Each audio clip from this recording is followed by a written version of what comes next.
So I've made a few modifications to my Royal Enfield 350 Meteor, but I've just made one which is an absolute game changer, so hang about and I'll let you know what it is.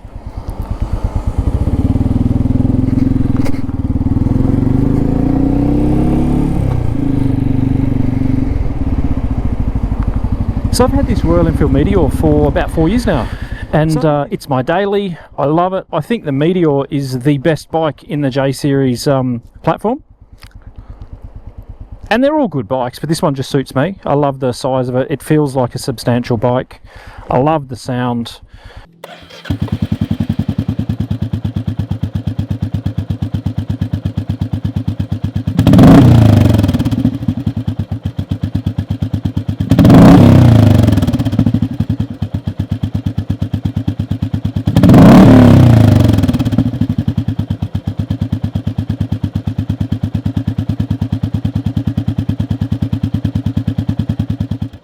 I love how easy it is to ride. I love how simple it is. I can just jump on and ride. I haven't ridden this one in about a month. Literally just at my office there, put the key in, turned over straight away, no dramas at all. Which is good. Let's just burn these guys off. Look at that, 350 power, amazing. Anyway, so I've made some mods to this bike. We're going to get held up in traffic here. High flow air filter, that made a difference. EMGO exhaust, reduced a bit of weight, that made a massive difference. So this bike will do highway speeds pretty easily.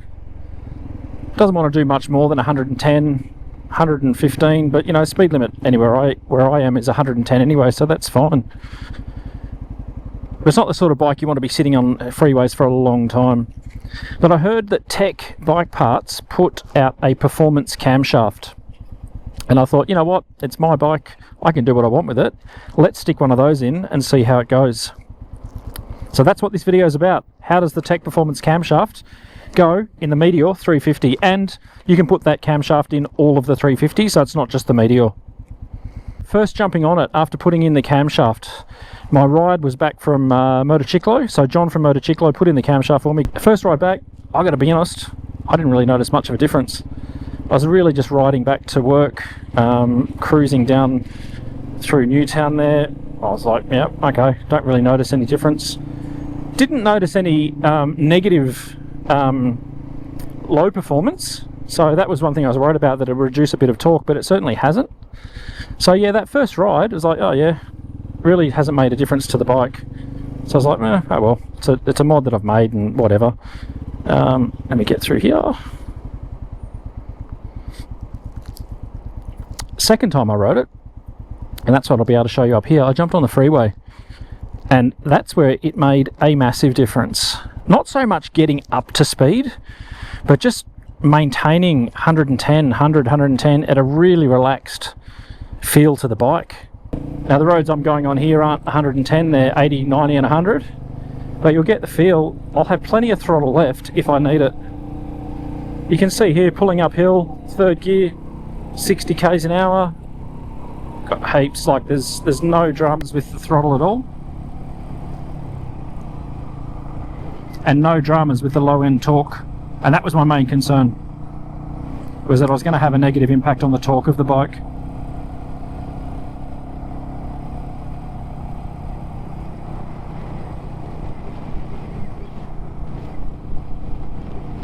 These J Series bikes, I reckon, are the best bikes that Royal Enfield make. Now, I own a Continental GT, and I do really like that bike. It's good fun to ride. It's got plenty of power. It's got the power that this doesn't have, being about 45 horsepower. This one's only about 20. But this, with that long stroke, single cylinder thumping engine, it's got so much more vibe to it than the cross-plane twin. That's still a good engine and still a great bike, but these 350s, Royal Enfield just nailed it. They're just a relaxed cruising sort of bike that sound fabulous, and they're simple to ride, simple to use, and that's the appeal. Okay, let's just filter through here. I'll show you how easy it is to filter on the Meteor, and then that gives us a good chance to get ahead of these cars. little bit of rear brake to stabilise, absolutely fine. We're through, we're in first gear, ready to go whenever those lights change.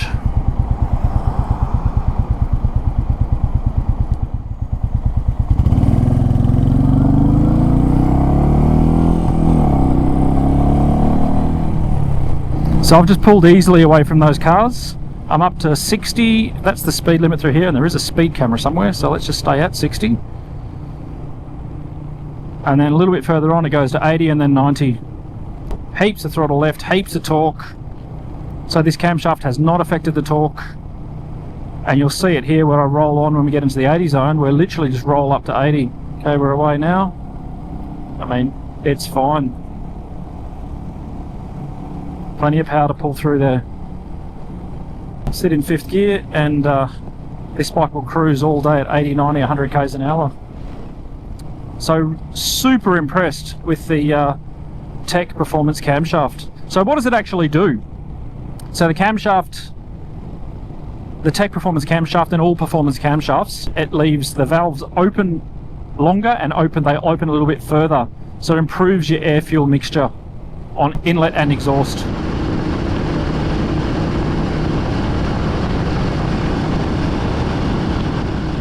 So it just gives you that little bit more performance, a little bit more horsepower. TEC claim it'll give you between 15 and 25% more horsepower depending on what else you've done to it. Now because I've done the air filter and also put in the put on the exhaust, yeah, I'm probably looking at closer to that 25% increase in power. It'll be interesting to see what it is, and I might have to stick this on a dyno to see what horsepower this is actually making now. That would be kind of funny, sticking a Royal Enfield Meteor on a dyno, but yeah, why not? Because it would be interesting to see what the actual increase is. But here we are cruising at about 90 k's an hour. Absolutely fine, and it really does feel like it's just relaxed now. Whereas previously this bike at 100 felt like it was screaming along a little bit. This now feels quite relaxed.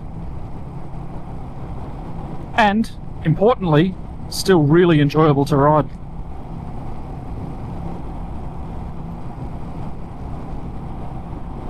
So the other thing I could do if I wanted to is change the throttle body to the one off the Hunter, which apparently gives you a higher top speed.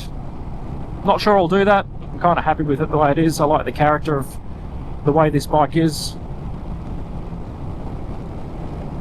But yeah, like we're cruising at 90 here and it's absolutely fine. I'm not screaming. I've got heaps of throttle, and let me just show you. Yeah, there's plenty of throttle left there, plenty of power left if I need it, but we're, you know, just cruising here at 90 k's an hour in top gear. So what do you think about your Royal Enfield 350? Would you put a TEC Performance camshaft in it? I can thoroughly recommend it. After having the camshaft in here for about a month now, I really like it.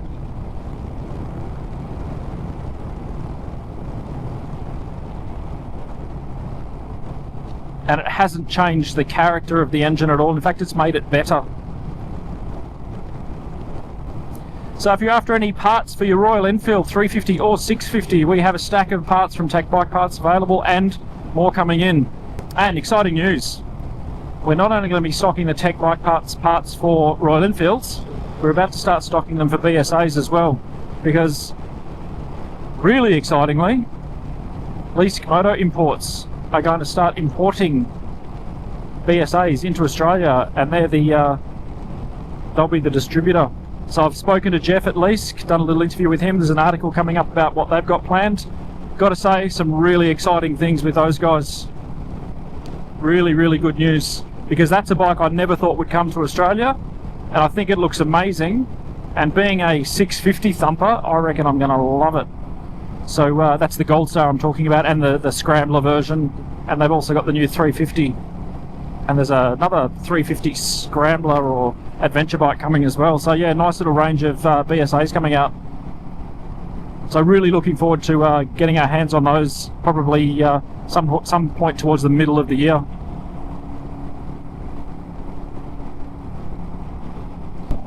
So I'm still in top gear. I've got plenty of throttle left. This is much more relaxed when cruising. At 110, you're going to get across, mate? What are you going to do? You're just going to sit there, are you? Wow. Come on. So this is much more relaxed when cruising in 100 zone at 80, because this guy's in the wrong lane. So here we are on the freeway doing just over 100. My throttle is not pinned, and the bike does feel a lot more relaxed and comfortable cruising at 100, 110 with this camshaft. So really impressive. In fact, let's get around these guys.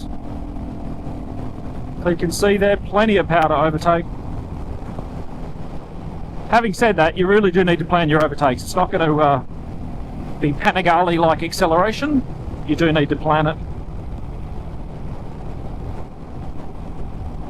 But, you know, back on 100, top gear, cruising easily. And that's why I put the camshaft in, just for that relaxed cruising. When I am on roads like this, where I am doing 100,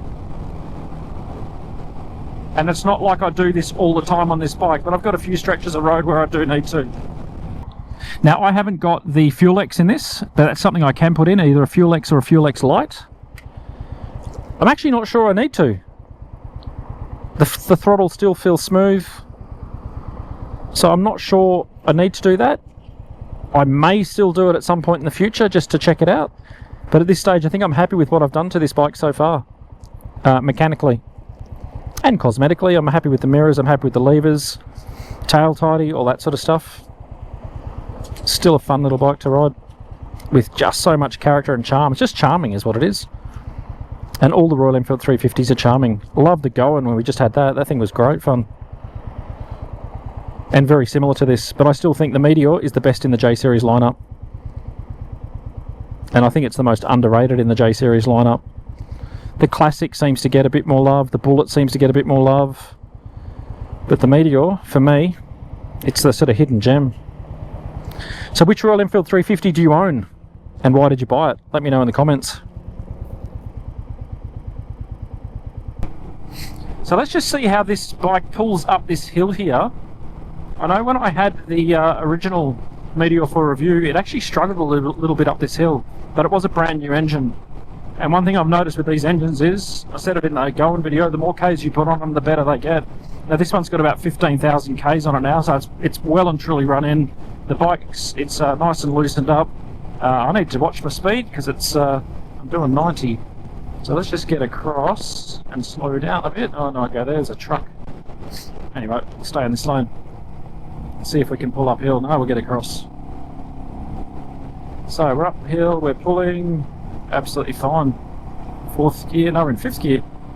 So pulling uphill in top gear, yeah, no dramas. And this is where I thought this might struggle a little bit. Still doing 80, still in top gear, still pulling uphill. So I reckon if this was 100 zone, I'd easily pull uphill in 100 there. Because I'm kind of backing off because this truck's slowing me down. And the fact that I'm already doing the speed limit.